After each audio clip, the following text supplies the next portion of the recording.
नमस्कार मंडळी, मी आहे दीपाली आणि माझ्या चॅनलवर तुमचे स्वागत आहे.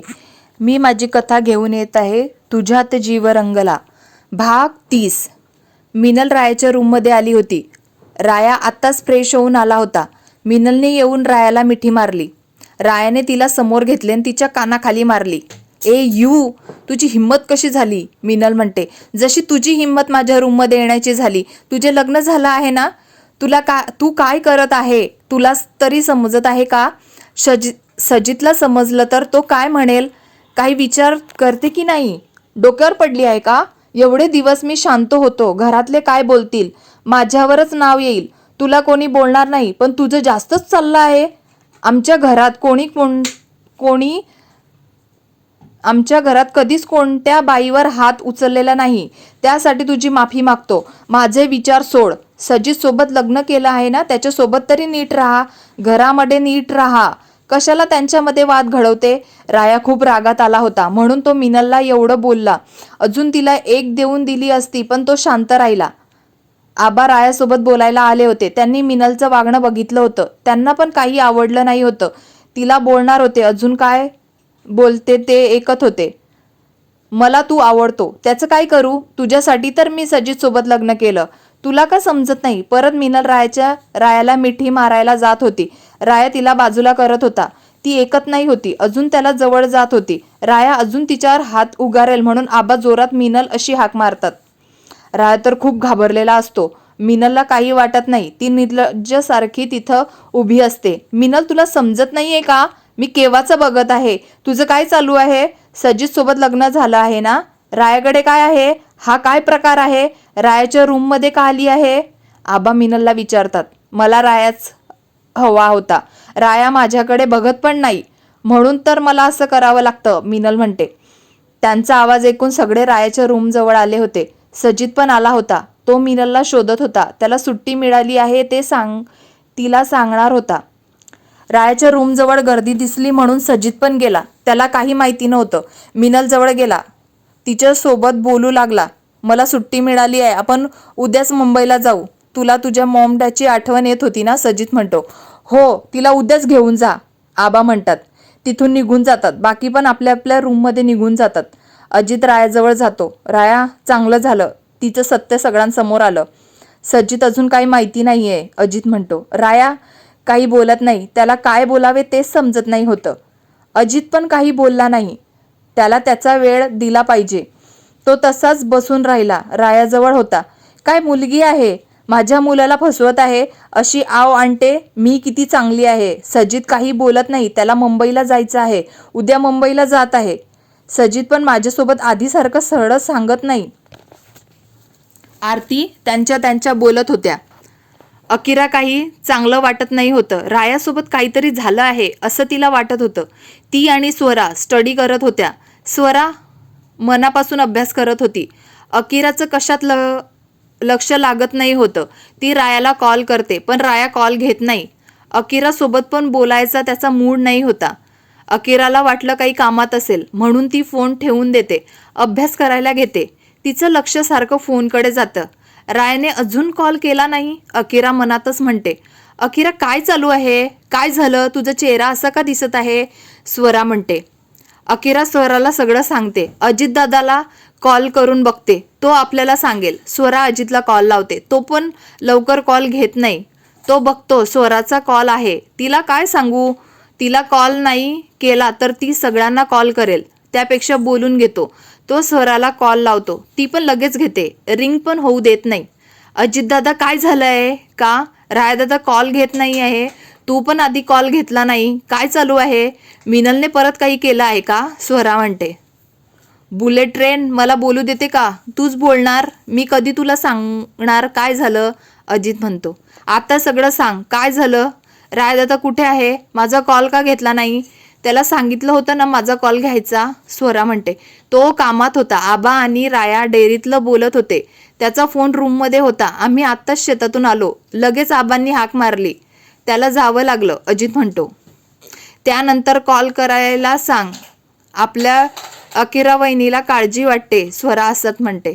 अकिरा स्वराला मारते. काही काय सांगते? अकिरा म्हणते. अकिरा, आम्हाला माहिती आहे तुला रायाची काळजी आहे. आम्ही त्याच्याकडे लक्ष देतो, नीट जेवण करतो, काम करतो, कोण्या मुलीकडे बघत नाही. अजित किंचित हसत म्हणतो. बरं, आम्ही अभ्यास करत आहे, आता एक्झाम आहे. रायादादाला नंतर कॉल करायला सांग. स्वरा म्हणते कॉल कट करते.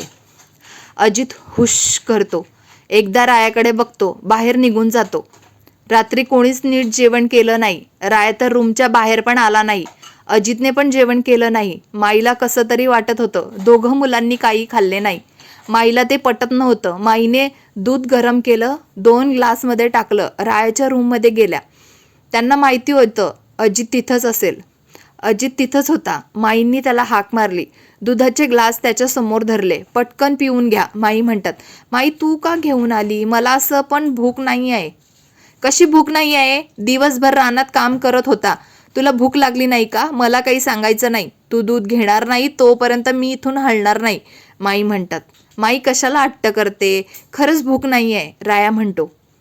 माई ग्लास घेतात न रायाच्या तोंडाला लावतात. रायाकडे काही पर्याय नसतो. तो दूध पिऊन घेतो. अजित, तुला असं लहान मुलासारखं पाजावं लागेल का? माई जरा रागातच म्हणतात. अजित दूध पिऊन घेतो. राया माईला मिठी मारून रडतो.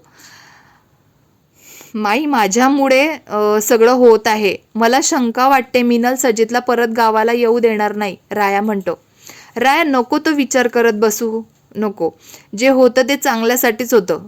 तुझी काय चूक होती? तिला डोकं नाही का? तुझी चूक असती तर आरती गप्प बसली नसती. तुला माहिती आहे आरती कशी आहे. जेवढं खटकतं तेवढं बोलून मोकळी होते, माई म्हणतात. माई, मी केव्हापासून समजवत आहे, माझं ऐकतच नाही. तुझं तरी ऐकलं, अजित म्हणतो. राया, आपण चांगले आहे, चांगल्यांचं चांगलंच होतं. नको त्या गोष्टीला विचार करू नको. अजित, तू पण तुझ्या रूममध्ये जा. त्याच्या गोष्टी केल्या की जास्त त्रास होतो, माई म्हणतात. हो माई, जातो आणि मस्त झोपतो. ती बॅद जात आहे, काहीच टेन्शन नाही, अजित म्हणतो. अजित, असं नाही बोलायचं, माई म्हणतात. ग्लास घेऊन जायला निघतात. लवकर झोपा, अजित जा रूममध्ये लगेच, माई म्हणतात. हो माई, अजित म्हणतो. अजित रायाजवळ जातो, त्याच्या कानाजवळ जातो. त्याला सांगतो, आमच्या अकिरा वहिनीला कॉल कर, तिला तुझी काळजी वाटत होती. अजित हसत म्हणतो. त्याच्या रूममध्ये निघून जातो. रायाला पण अकिरासोबत बोलायचे होते. तो तिच्यासोबत बोलला नाही होता. तिच्यासोबत बोलणार नाही तर मला पण चांगलं वाटणार नाही. राया फोन घेतो, अकिराला फोन लावतो. अकिरा पण लगेच कॉल घेते. दुपारी तुम्हाला कॉल केला होता, काय करत होता? अकिरा उचलल्याबरोबर बोलायला लागली. असंच जरा कामात होतो, फोनकडे लक्ष नाही. जेवण केलं का? काय करत होती? जवळ एक्झाम आली आहे ना, राया म्हणतो. तुमचा आवाज असा काय येत आहे? काही झालं आहे का? काही लपवत आहे का? मला समजतं तुमच्या बोलण्यावरून. मला विचारात आहे, जेवण झालं का? तुम्ही जेवला का? मला वाटत नाही तुम्ही काही खाल्लं असेल, अकिरा म्हणते. अगं खरंच खाल्लं मी, राया म्हणतो. मला नाही वाटत, तुम्ही खोटं बोलत आहे. तुम्ही खरं नाही सांगितलं ना तर तुम्ही उठायच्या आधी स्वराला घेऊन येईल, अकिरा रायाला धमकी देते. बाप रे, मला धमकी? मी तर खूप घाबरलो. राया घाबरायचं नाटक करत होता. तुम्ही खरं सांगत आहात ना? मी कॉल कट करेल, आधीच बोलणार नाही, अकिरा म्हणते. राया तिला सगळं सांगतो. मिनलने काय केले, आबा त्यांच्यासोबत काय बोलले. ती उद्या मुंबईला येत आहे. मला काहीच समजत नाही होतं काय करावे. बरं की आबांनी सगळं बघितलं. सगळे मलाच बोलले असते, मला काही बोलता पण आले नसते. तू लवकर माझ्या आयुष्यात ये. मला आता एकटं राहायचं नाही आहे. तुला मिठीत घ्यायचं आहे. खूप एकटं वाटत आहे. कोणासोबत बोलावंसं वाटत नाही होतं. अजाने 1 मिनिट पण एकटं सोडलं नाही. जेवायला पण गेला नाही. माईने रूममध्ये अजा आणि माझ्यासाठी दूध आणलं होतं. मी नाही खाल्लं म्हणून अजाने पण खाल्लं नाही. तरी बरं की विवेक ज्योतीला काही माहिती नाही आहे. ते कॉलेजला गेले होते. विकास काका आणि जयश्री काकी पण दुकानात होते. संजय काका पण नाही होते. आरती काकी होत्या. त्यांना कोणी काही बोललेलं नाही आहे. अजित आला, त्याला काहीच समजलं नाही. तो मिनलला घेऊन गेला. त्याने विचारले पण नाही काय झाले आहे. आरती काकीला राग आला असेल, राया म्हणतो. मिनल कधी सुधरेल? तुम्ही काहीच बोलत नाही. तुमचं मन हलकं झालं असते. शांत बसून काय होणार होतं, अकिरा म्हणते. मी रागात तिच्या कानात लावून दिली. मला दुसरं काही सुचलं नाही. ती सारखी अंगावर येत होती, राया म्हणतो. अजून 2 लावायला पाहिजे होत्या, तेव्हा तिला समजलं असतं, अकिरा म्हणते. तू आणि अजित सारखेच आहे. त्याला सांगितलं असतं त्याने पण तिला 2 लावल्या असत्या. काही विचार केला नसता. राया म्हणतो. काय विचार करायचा? तेव्हा काही दुसरं सुचलं पण नसतं. राग आल्यावर काय करणार? तिने अजून दुसरं काही करायचे वाट बघणार आहे का? अकिरा म्हणते. बरं समजलं. ती भेटायला आली तर समजू देऊ नको. मी तुला सांगितलं आहे. कारण स्वरा पण असेल. ती काय करेल सांगता येत नाही. आता एक्झाम चालू आहे ना, मस्त अभ्यास करा. मला माहिती आहे स्वरा तुला तिच्या घरी बोलवत असेल अभ्यास करायला. राया म्हणतो. स्वरा आधी सांगितलं होतं माझ्यासोबत घरी अभ्यासाला येत जा. आता अभ्यास करते. मस्त झोपा. उद्या परत शेतात जायचं असेल. तिचा विचार करू नका. फक्त माझा विचार करा. मी ठेवते आता. अकिरा म्हणते गुड नाईट बोलून कॉल कट करते. पागल आहे. फक्त माझा विचार करा म्हणे. राया म्हणतो. कथा आवडत असेल तर लाईक करा, कमेंट करा. पुढील भाग ऐकायचा असेल तर सबस्क्राईब करा. मला सपोर्ट करा. धन्यवाद.